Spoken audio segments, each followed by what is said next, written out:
Bismillahirrahmanirrahim. Innal hamdalillah nahmaduhu wa nasta'inuhu wa nastaghfiruh wa na'udzu billahi min sururi anfusina wa min sayyiati a'malina. Man yahdihillahu fala mudilla lahu wa man yudlilhu fala hadiya lahu. Wala hawla wala quwwata illa billahil aliyyil azim. Qala rabbi shrah li sadri wa yassir li amri wahlul 'uqdatam min lisani yafqahu qawli. Rabbi zidni ilma warzuqni fahma.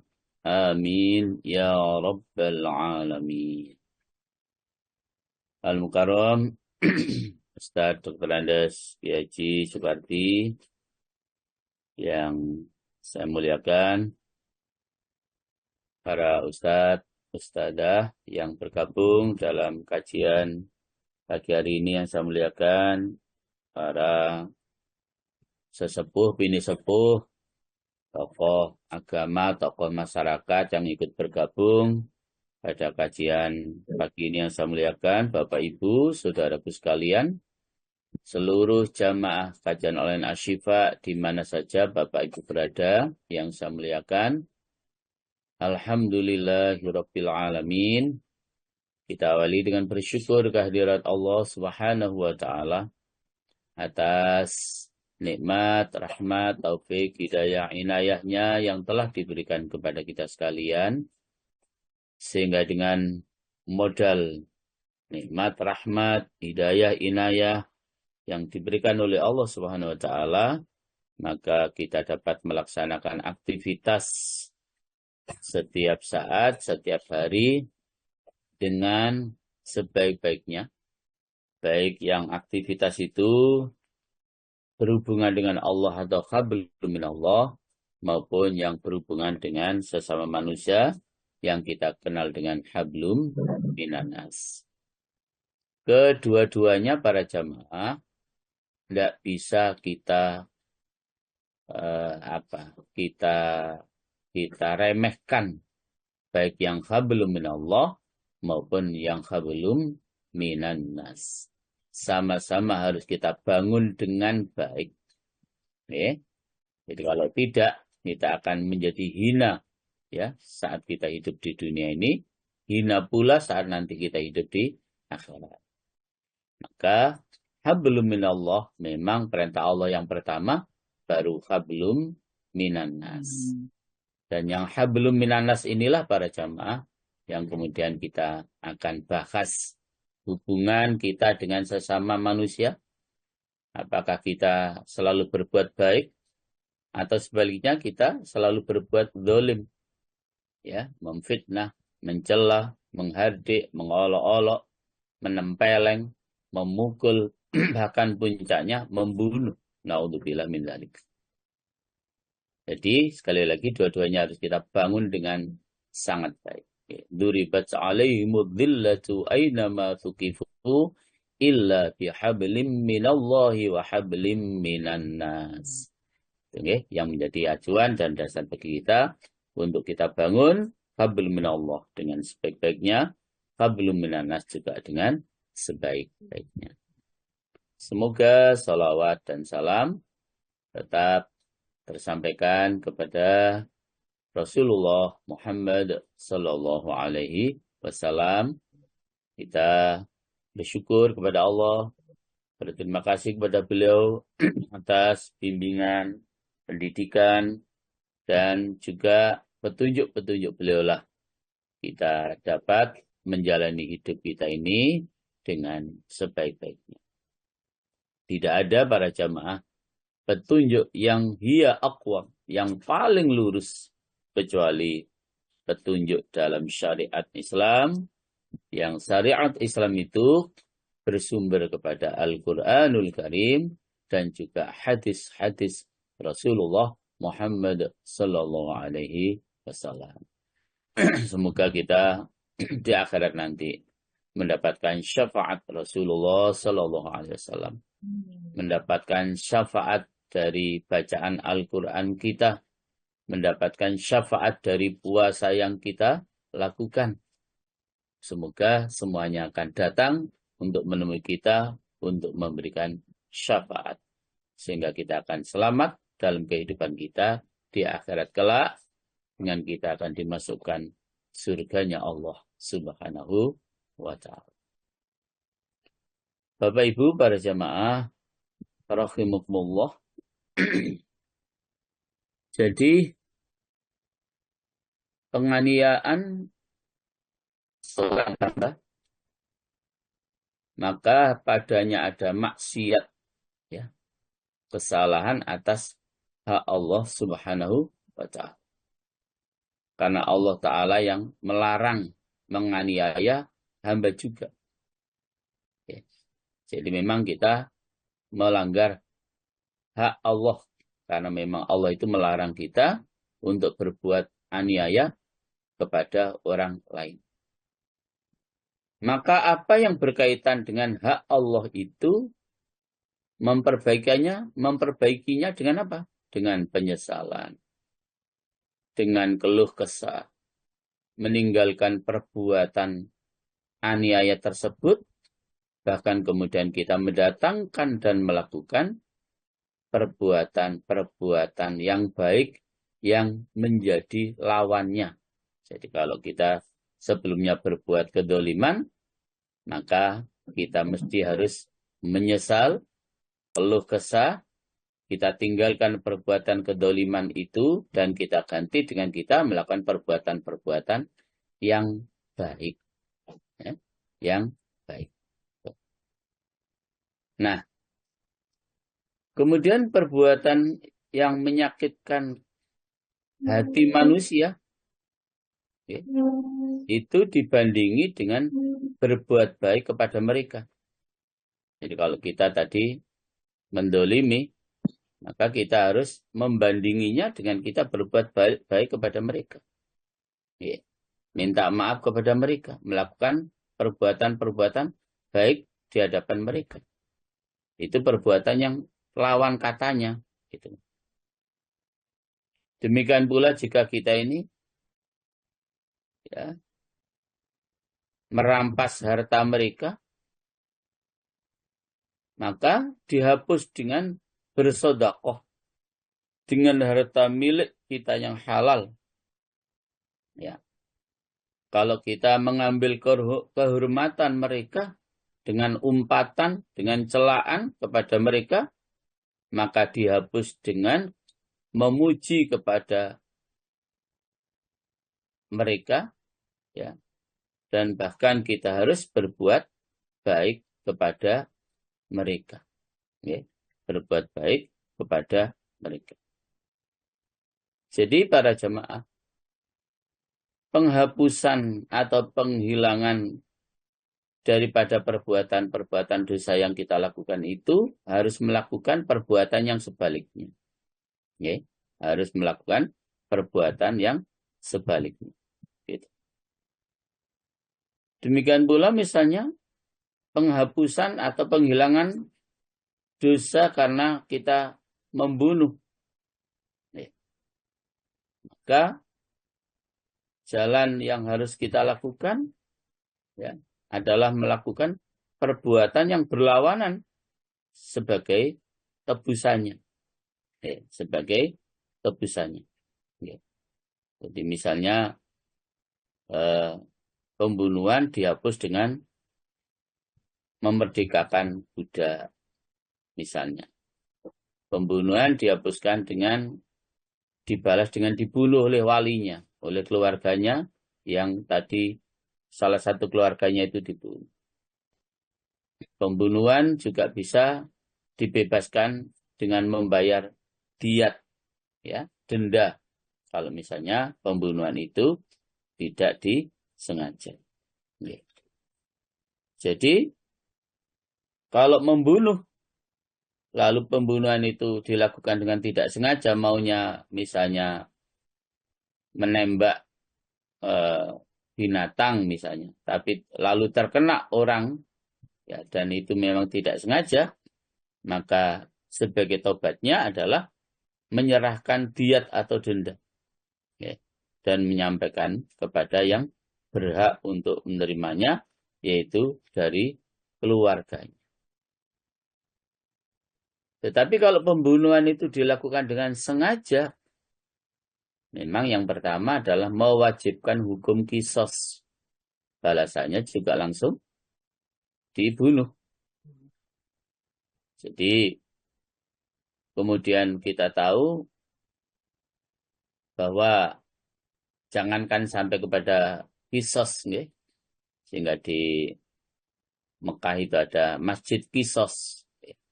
Setiap hari Jumat, orang-orang yang setelah melalui persidangan yang begitu sangat rumit berkali-kali, sampai betul-betul bahwa hakim memutuskan ini memang sengaja membunuh setelah disidang berkali-kali, maka keputusan itu kemudian harus segera dilakukan dengan dikisos, dibunuh juga. Ya. Jadi di sana ada algojonya yang sudah siap untuk mengkisos orang-orang yang memang terkena hukuman kisos karena membunuh dengan sengaja. Itu memang ada orang yang tega untuk melihatnya. Kalau saya sih tidak tega melihatnya. Sampai lihat videonya saja saya tidak mau, tidak tega untuk melihatnya. Jadi kalau setelah melalui persidangan yang berkali-kali baru dilakukan kisos itu. Bukan kemudian begitu lihat orang itu membunuh orang terus ditangkap langsung dibunuh, bukan. Melalui proses persidangan.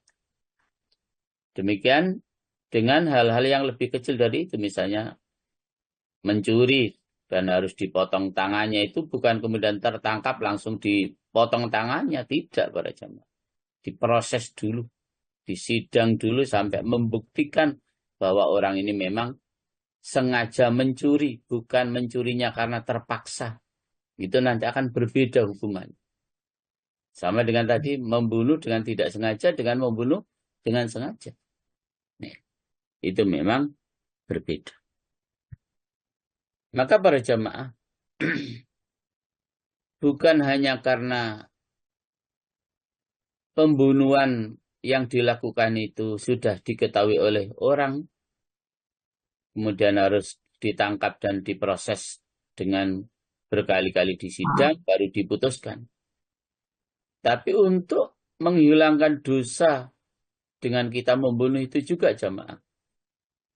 Maka misalnya ada seseorang itu membunuh orang lain, lalu tidak diketahui oleh siapapun. Ya, misalnya tabrak lari misalnya lah. Misalnya. Ya. Jadi kan kadang-kadang tidak ada orang tahu itu. Langsung saja lari. Ya. Itu namanya tabrak lari. Ya. Jadi kalau misalnya orang itu setelah membunuh dan tidak diketahui oleh orang lain, untuk menghapuskan dosanya para jamaah, maka dia harus memberitahu kepada walinya. Ya. Memberitahu kepada walinya, keluarganya, atau bahkan memberitahu kepada para penguasa, para pemerintah, pejabat yang ada di pemerintah itu. Jangan malah kita lari dari tanggung jawab.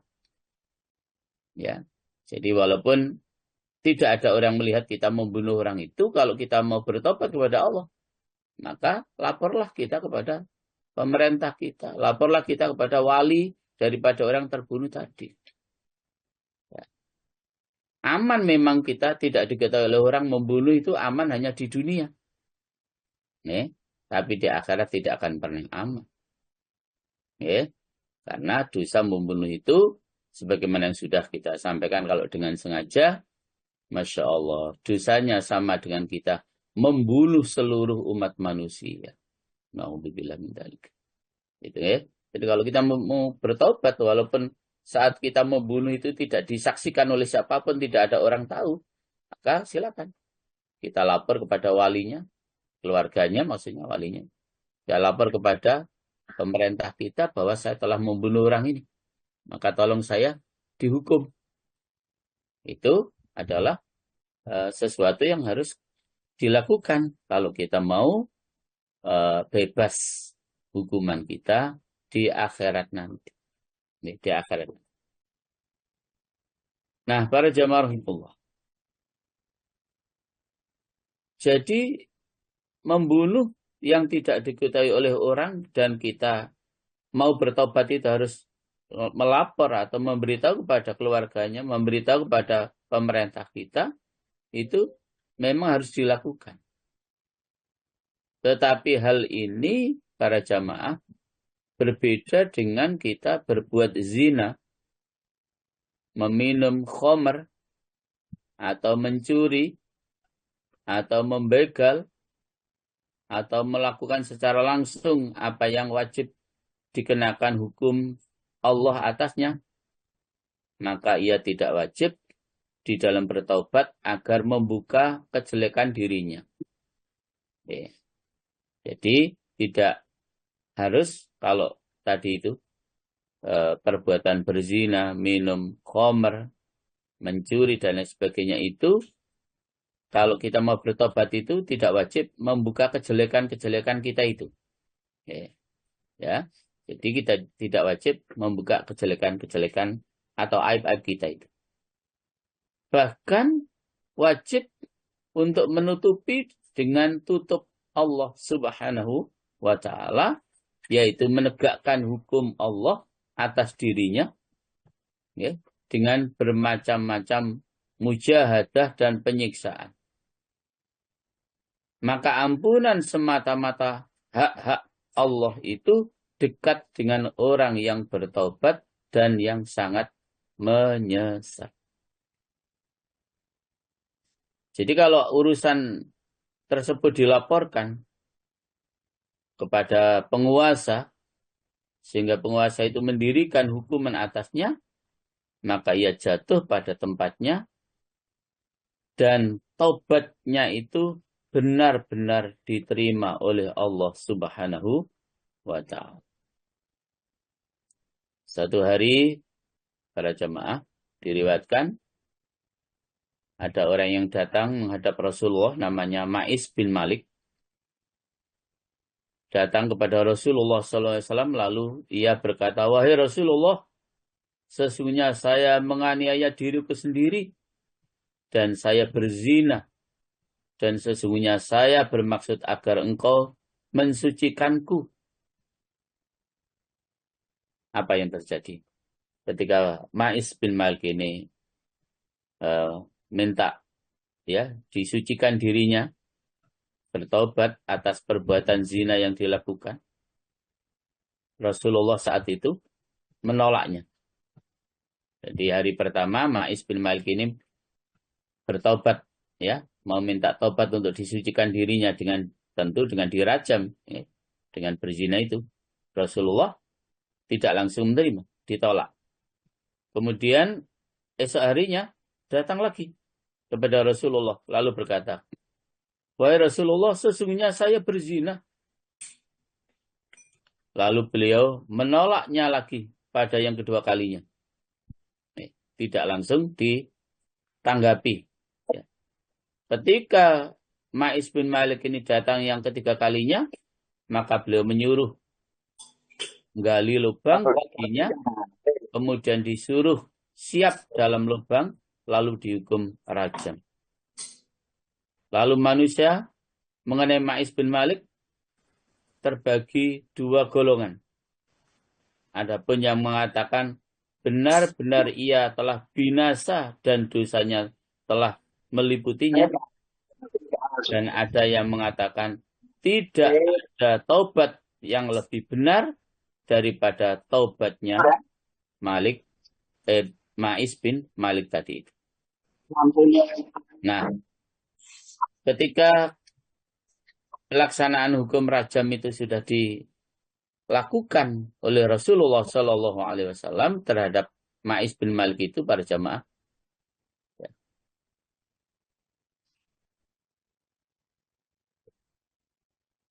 hilang.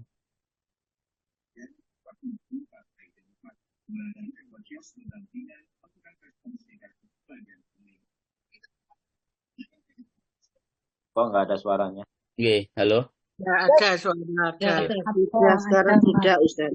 Nggih, ketika hukum rajam itu sudah dilakukan oleh Rasulullah terhadap Ma'is bin Malik itu, dan kemudian ada yang mengatakan bahwa benar-benar ia telah binasa dan dosanya telah meliputinya, artinya tidak diampuni. Ada yang mengatakan tidak ada taubat yang lebih benar daripada taubatnya Ma'is bin Malik itu. Maka ketika ada orang-orang yang berbicara seperti itu menanggapi tentang rajam yang diterima oleh Ma'is bin Malik sebagai tebusan untuk mensucikan dirinya, maka Rasulullah Shallallahu Alaihi Wasallam beliau bersabda dalam hadis riwayat Imam Muslim dari sahabat Huraidah, ya, beliau dawuh, laqad taba taubatan law qusimat baina ummatin lawasi'athum.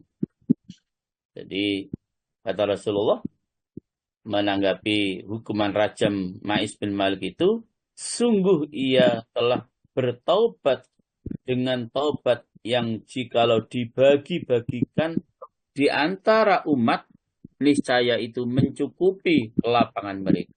Masya Allah. Jadi taubatnya Ma'is bin Malik dirajam sampai kemudian meninggal dunia itu para jamaah, kata Rasulullah, taubatnya ya Ma'is bin Malik itu karena sungguh-sungguh ingin mensucikan dirinya, jikalau dibagi-bagikan di antara umat, niscaya itu mencukupi kelapangan mereka. Jadi luar biasa. Keikhlasan untuk mensucikan dirinya dengan bertaubat dari perbuatan zina yang dilakukan, rela untuk dirajam. Okay. Itu taubatnya bisa mencukupi seluruh umat, kata Rasulullah. Karena keikhlasan Ma'is bin Malik untuk bertaubat tersebut. Kemudian dalam kisah yang berikutnya ada seorang wanita, ya, namanya Al-Ghamidiyah,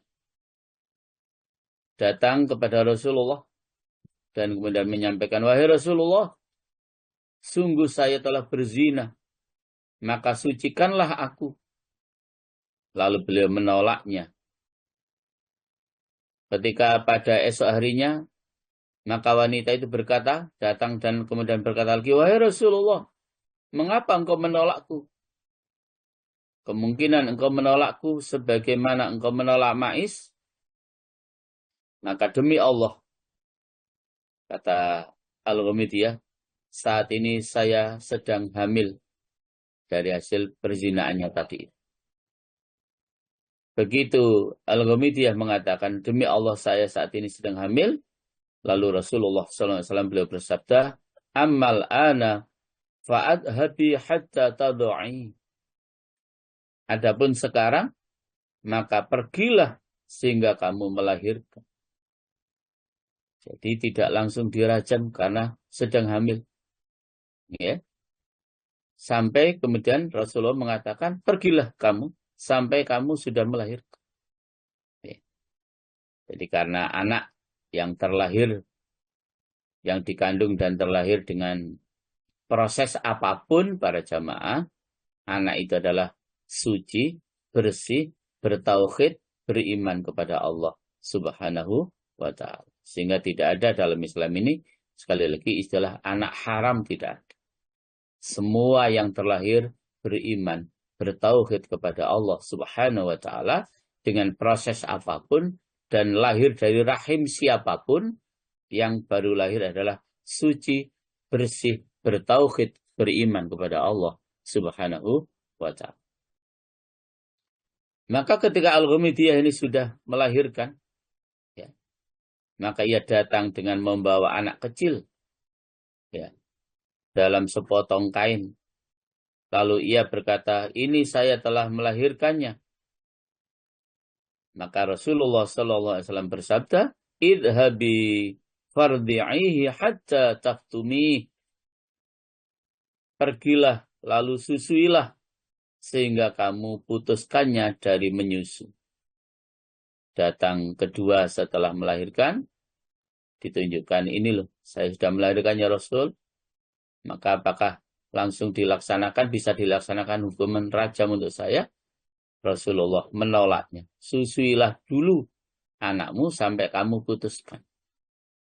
Kalau dalam surat Al-Baqarah, menyusui itu lamanya ibu-ibu adalah 2 tahun. Dan ASI kita itu, ibu-ibu, Masya Allah, ya, itu mengalahkan air susu apapun. Ya, fungsinya, kehebatannya, kegunaannya. Ya. Jadi itu luar biasa. Makanya kemudian Al-Quran itu memerintahkan kenapa kita harus menyusui selama 2 tahun. Itu luar biasa. Ya. ASI kita itu Masya Allah. Dalam rangka untuk perkembangan jasmaninya, dalam rangka untuk mencegah datangnya penyakit dan lain sebagainya, itu Masya Allah. Dengan ASI itu luar biasa. Ya. Nah, Bapak Ibu, jadi Rasulullah menyuruh, pergilah dan susuilah sehingga kamu putuskannya dari menyusui.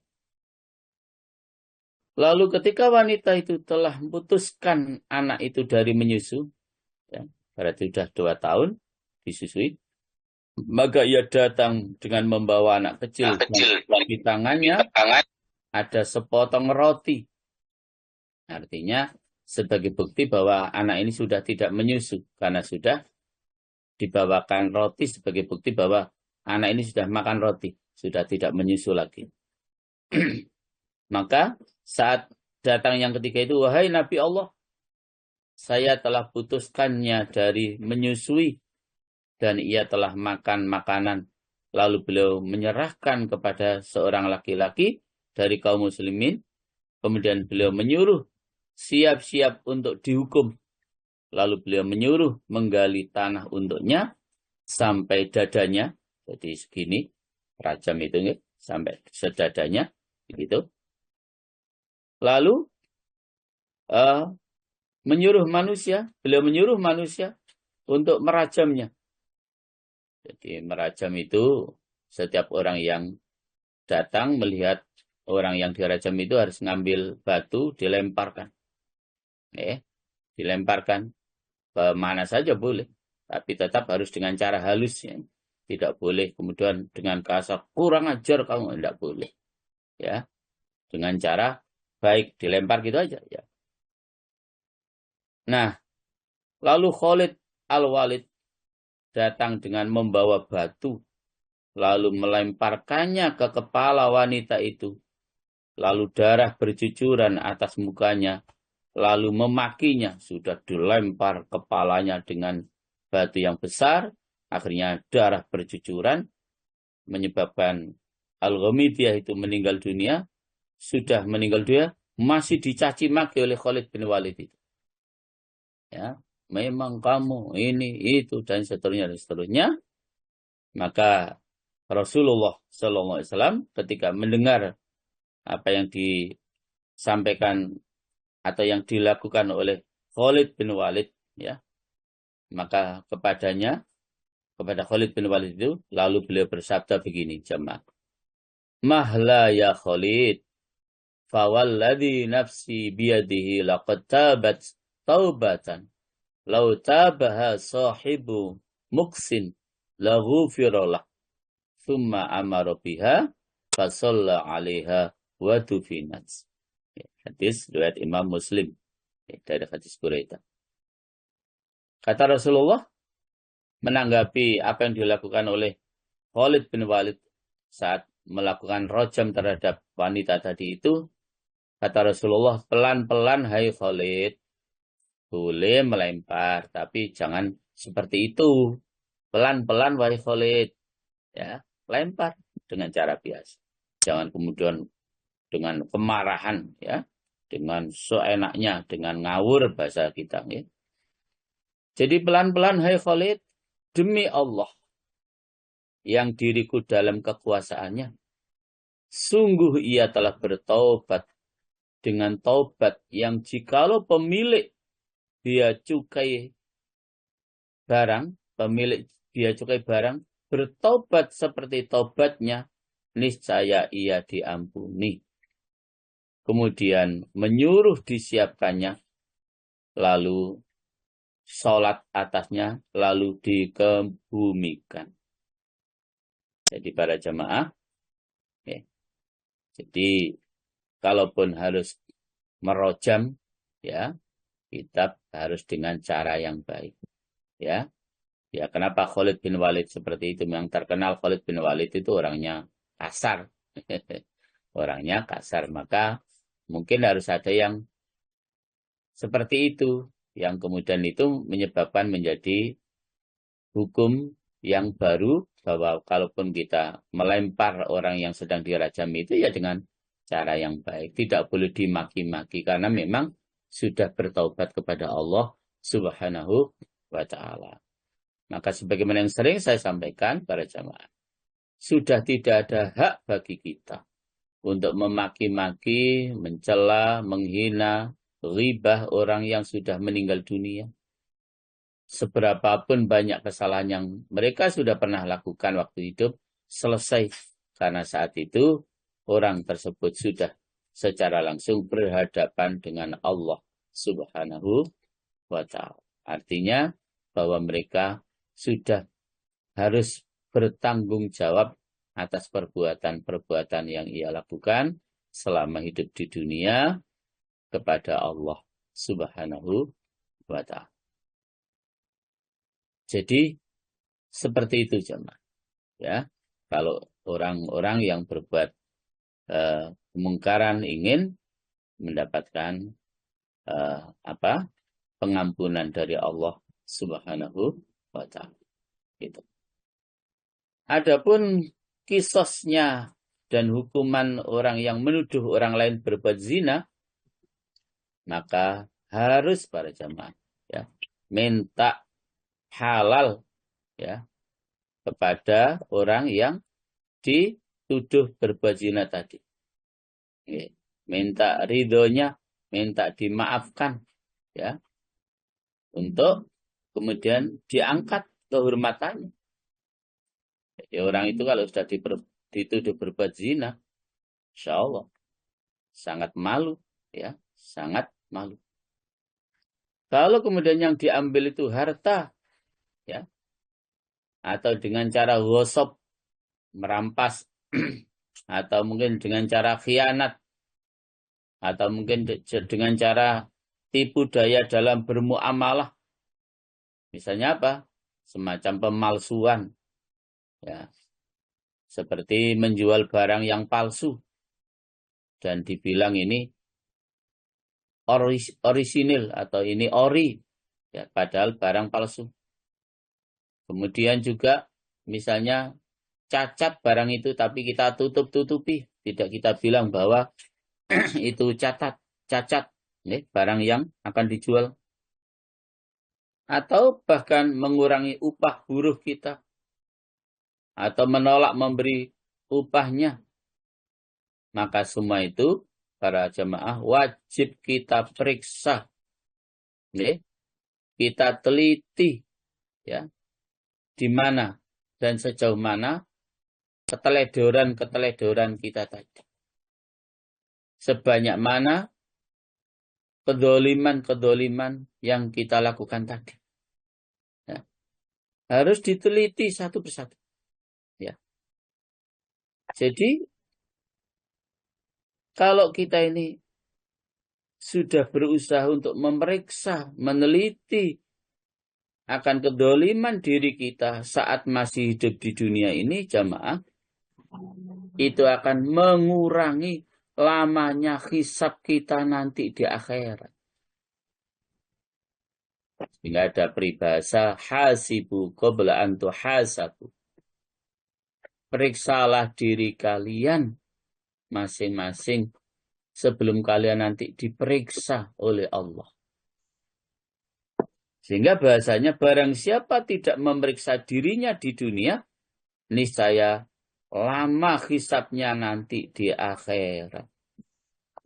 Karena semua kedoliman, kedurjanaan, dan hal-hal lain kemaksiatan yang kita lakukan saat kita masih hidup di dunia ini, jamaah, menjadi tanggung jawab kita di hadapan Allah Subhanahu wa ta'ala. Maka pandai-pandailah kita memeriksa diri kita. Sebelum nanti di akhirat kita diperiksa oleh Allah. Dihisab oleh Allah Subhanahu wa ta'ala. Dan tobat orang-orang yang berbuat aniaya dan para pedagang yang tadi menipu, tidak ori dibilang ori, tidak bagus dibilang bagus, ada cacatnya ditutup-tutupi, dan lain sebagainya, itu tobatnya sangat berat. Karena apa? Tidak mungkin kita mampu mencari semua orang-orang yang pernah bermuamalah dengan kita, lalu kemudian kita minta maaf, tidak mungkin. Mereka yang datang ke toko kita, mereka yang datang ke pasar kita, itu kan datang dari berbagai penjuru yang ada, dan kita juga tidak pernah kenal mereka, kita tidak tahu alamat mereka. Jadi tobatnya sangat berat karena kita sekali lagi tidak mungkin mampu mencari semua orang yang pernah bermuamalah dengan kita, tetapi kita mengkhianati mereka. Kita menipu mereka. Nah, kalaupun kita tidak mungkin mencari ahli waris mereka karena mereka mungkin sudah meninggal dunia, ya, maka jamaah rahmatullah, kita tetap wajib untuk melakukan upaya sekedar kemampuan kita. Maka kalau tidak mampu, maka tidak tersisa baginya jalan selain apa? Memperbanyak kebaikan-kebaikan. Sehingga melimpah daripadanya di hari kiamat. Lalu kebaikan-kebaikannya diambil dan diletakkan pada timbangan orang-orang yang dulu kita aniaya. Dan tidaklah banyaknya kebaikannya itu dengan kadar banyaknya perbuatan aniaya yang kita lakukan. Bahkan kalau perlu, harus lebih kebaikan-kebaikan yang kita lakukan dengan penganiayaan yang selama kita hidup kita lakukan. Kenapa? Karena kita tidak mungkin tadi minta maaf. Maka caranya, lakukan kebaikan-kebaikan sebanyak-banyaknya. Karena orang yang kita dolimi, itu di akhirat pasti akan menuntut kita, jemaah. Maka, tuntutan mereka nanti di akhirat itu pasti minta pahala kita, ya. Lalu, dosa atas perbuatan kita, mendolimi mereka itu diberikan kepada kita. Tapi kalau kemudian kita selama hidup itu tidak punya amaliyah ibadah yang banyak, kemudian orang yang pernah kita dolimi nanti di akhirat itu datang untuk membalas kita, jika tidak ada kebaikan yang kita lakukan, maka justru orang itu langsung menimpakan dosanya kepada kita. Makanya para jamaah rahmatullah, ada sebuah kisah, ya. Ada seorang laki-laki yang soleh yang kemudian hartanya dicuri oleh orang lain. Lalu orang laki-laki soleh tadi itu menangis. Dan orang-orang yang ada di sekitarnya mengira bahwa menangisnya orang laki-laki yang soleh yang hartanya dicuri oleh orang lain itu dikira menangis karena hilangnya hartanya tadi itu. Maka saat itulah kemudian datang Fudail bin Iyad bertanya kepada orang laki-laki soleh yang hartanya dicuri itu. Kata Fudail bin Iyad, mengapa engkau menangis? Orang tersebut menjawab, aku teringat bahwa Allah Subhanahu wa ta'ala akan mempertemukanku dengan orang yang mencuri hartaku tadi. Karenanya aku menangis karena kasihan padanya. Masya Allah. Jadi kasihan. Bukan menangis karena kehilangan hartanya. Tapi memikirkan nasib orang yang mencuri hartanya nanti akan dipertemukan di akhirat oleh Allah. Dan kemudian harus mempertanggungjawabkan. Pertemuan yang dimaksud adalah sebagaimana sabda Rasulullah SAW, yang artinya barang siapa berbuat dolim kepada saudaranya dalam kehormatannya atau sesuatu yang lain, maka hendaklah ia meminta kehalalannya pada hari ini, yaitu pada saat masih di dunia ini harusnya kita minta halalnya.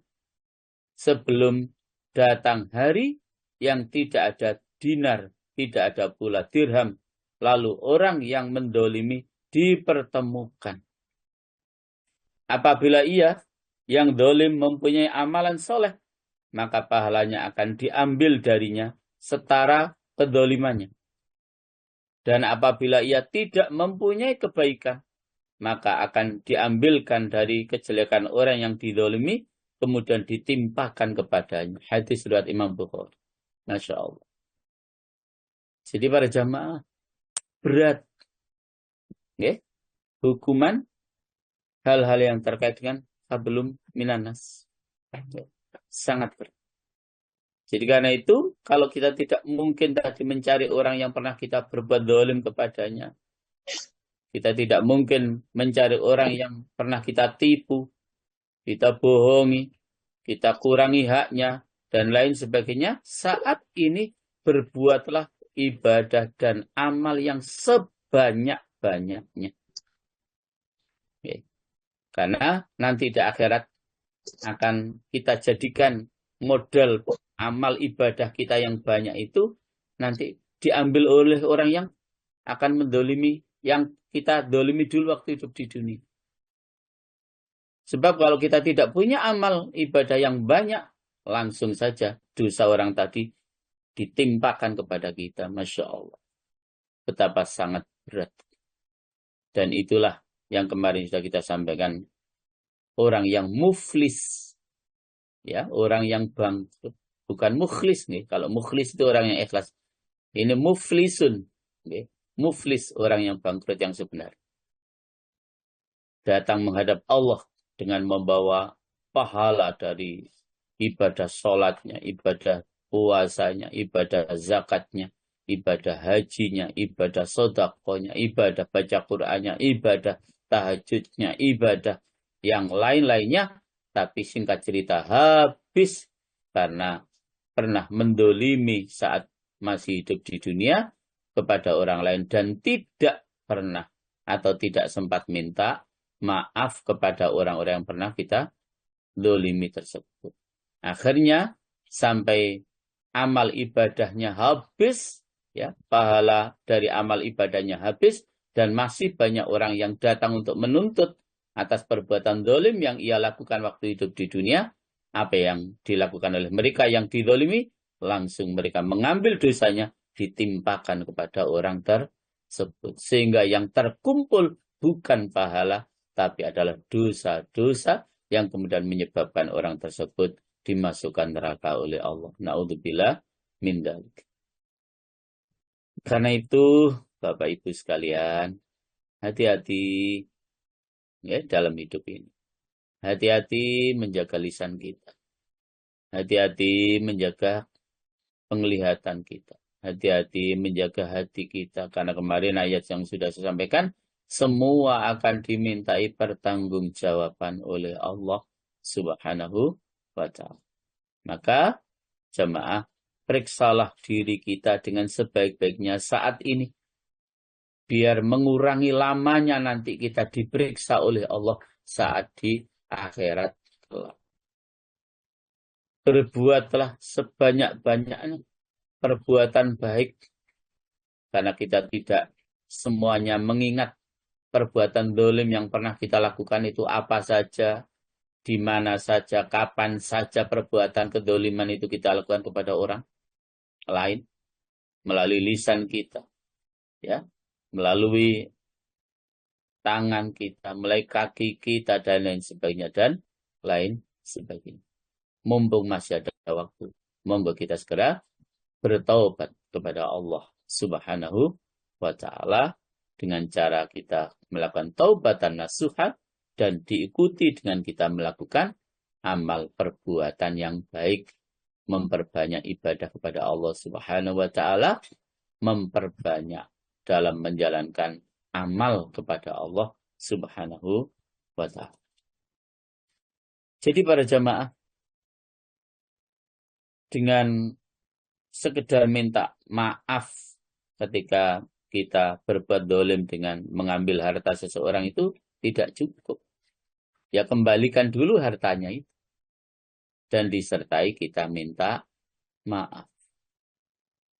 Dan perintah untuk minta maaf kepada Allah itu, sekali lagi jamaah, adalah wasari'u, lari perintahnya. Segera, larilah. Ya. Jadi, minta ampun kepada Allah itu perintahnya lari. Wasari'u ila maghfirah.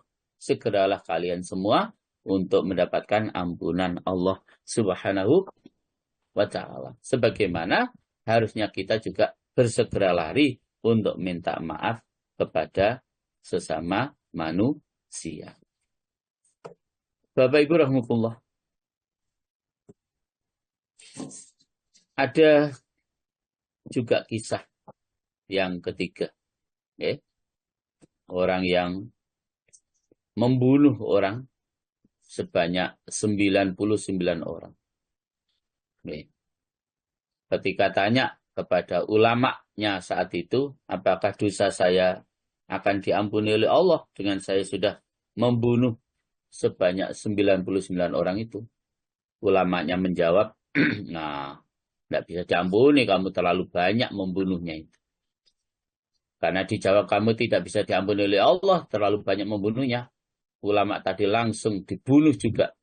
Genaplah 100 orang yang dibunuh oleh dia.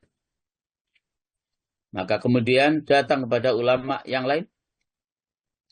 Ingin bertobat. Ya.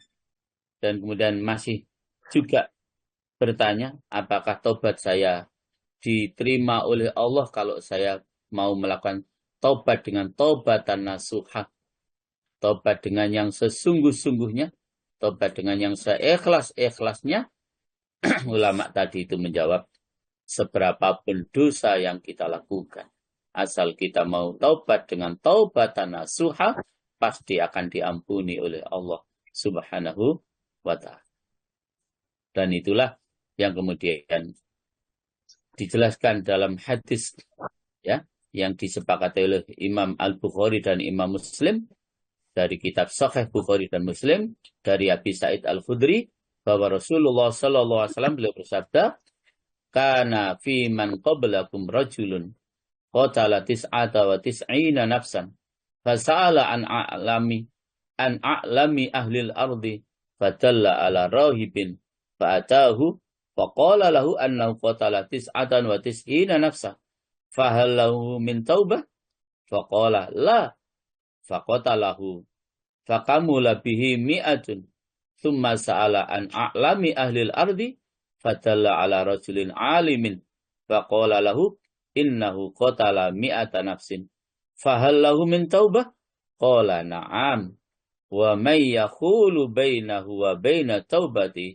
intalik ila ardi kada wa kada fa inna biha unasan ya'buduna Allah azza wa jalla fa'budillaha ma'ahum wa la tarji ila ardika fa innaha ardu su' fantalaqa hatta nisfi tariqi atahul maut fahtasamat fihi malaikatur rahmah wa malaikatul adab faqalat malaikatur rahmah jaa taiban muqbilan biqalbihi ila Allah wa qalat malaikatul adab innahu lam ya'mal khairan qat fa'atahum malakun fi surati adamiyyin faja'aluhu hakaman bainahum faqal kisu ma bainal ardaini fa ila ayyatiha kana adna fahuwa lahu faqasu fawajaduhu adna ilal ardil lati arada faqabadathu malaikatur rahmah.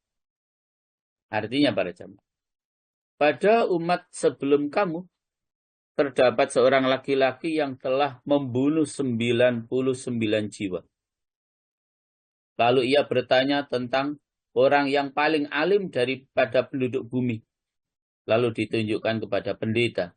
Lalu ia mendatangi pendeta itu. dan berkata bahwa ia telah membunuh 99 jiwa. Adakah baginya taubat? Pendeta itu menjawab, tidak. Lalu ia membunuh pendeta itu. Maka sempurna 100 jiwa dengan pendeta itu. Yang dibunuh makanya sempurna menjadi 100 jiwa. Kemudian ia bertanya tentang orang yang paling alim dari penduduk bumi. Lalu ditunjukkan kepada orang alim. Lalu mengatakan kepadanya bahwa ia telah membunuh 100 jiwa. Adakah baginya taubat? Orang alim itu menjawab, iya, kamu masih bisa bertobat. Ada dan siapa yang menghalang-halangi antara ia dan taubat? Maka perintah orang alim yang kedua tadi, pergilah ke negeri itu dan itu, maka di situ ada orang banyak yang selalu menyembah Allah Azza wa Jalla. Lalu beribadahlah kepada Allah bersama mereka. Dan janganlah kamu kembali ke negerimu, karena negerimu adalah negeri yang jelek. Banyak orang melakukan kemaksiatan di situ. Lalu ia pergi, sehingga di pertengahan jalan, malaikat pencabut nyawa datang mencabut nyawanya. Lalu malaikat rahmat dan malaikat adab bertengkar mengenai orang tersebut. Malaikat rahmat berkata, ia telah datang dengan keadaan bertaubat, serta menghadap Allah dengan hatinya. Malaikat azab berkata, sesungguhnya ia tidak melakukan kebaikan sama sekali. Artinya belum taubat, baru di tengah perjalanan sudah mati. Ya, belum taubat, baru menuju kampung atau daerah yang ditunjukkan oleh orang alim tadi, baru menuju, belum bertobat, sudah meninggal dunia di tengah jalan. Lalu malaikat dalam bentuk manusia mendatangi mereka, mendatangi malaikat rahmat dan malaikat adab tadi. Lalu mereka menjadikannya sebagai hakim di antara mereka, di antara malaikat rahmat dan adab itu. Lalu malaikat itu berkata, malaikat yang datang sebagai bentuk yang berbentuk manusia itu, lalu malaikat itu berkata, ukurlah di antara dua negeri itu. Lalu yang mana negeri yang lebih dekat, maka itu adalah baginya.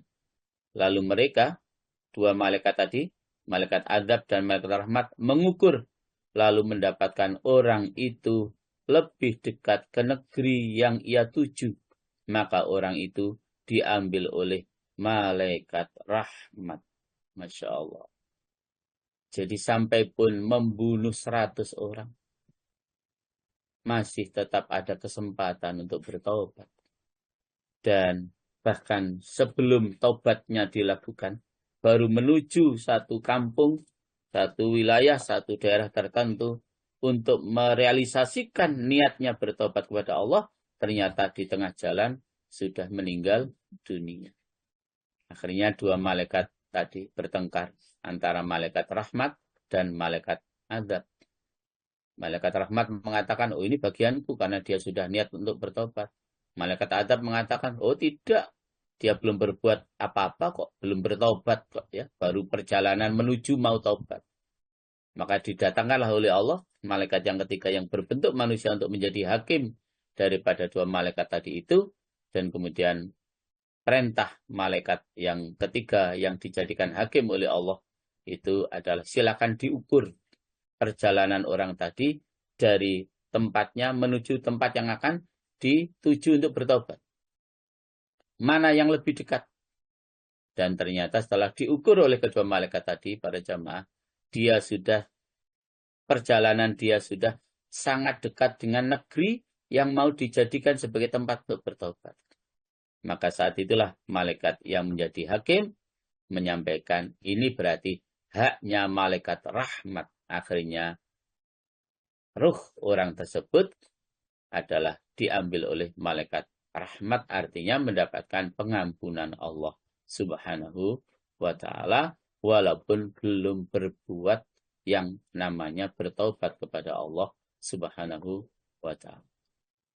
Nah, Bapak Ibu rahmatullah, itulah pentingnya peranan niat para jamaah.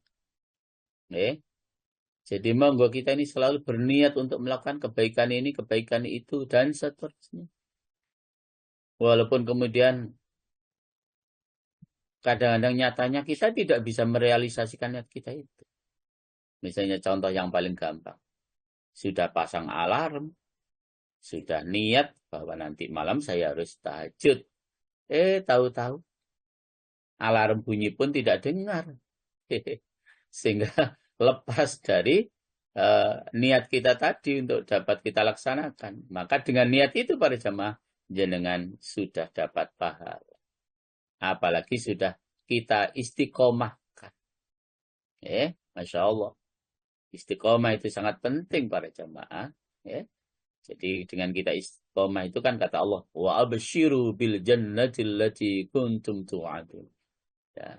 Dengan kita beristiqomah di dalam melaksanakan ibadah kepada Allah itu pada jamaah, maka Allah memberi kabar gembira dengan surga yang telah dijanjikan. Masya Allah. Ya. Memang untuk istiqomah itu tidak harus berat ibadah yang kita lakukan. Istiqomah yang penting setiap hari kita membaca habis maghrib misalnya 1 makro. Cukup. Tidak harus sekian makro daripada kita tidak bisa istiqomah. Setiap pagi kita mesti sholat duha. Mungkin biar bisa istiqomah nggak usah banyak-banyak. 4 rakaat saja. Demikian pula dengan ibadah-ibadah yang lain. Jadi sampai pun kita belum kedatangan hari kiamat, Rasulullah sudah pernah menyampaikan, saya sudah mendengar klompennya, sandalnya sahabat Bilal itu di dalam surga Allah Subhanahu wa Ta'ala. Kenapa? Itu karena keistiqomahan sahabat Bilal di dalam menjalankan satu ibadah tertentu. Maka niat yang baik itu sudah berpahala walaupun belum kita lakukan. Tidak sebagaimana niat yang tidak baik. Itu tidak akan berdosa jika belum kita lakukan. Demikian para jamaah untuk penjelasan tentang betapa pentingnya kita harus selalu punya niat untuk baik, untuk melakukan ibadah sebanyak-banyaknya sebagai penutup daripada perbuatan-perbuatan kemungkaran, kedoliman, kedurjanaan yang kita lakukan, bahkan sebagai upaya untuk bertobat kita kepada Allah Subhanahu wa Ta'ala. Matur nuwun, monggo Pak Agus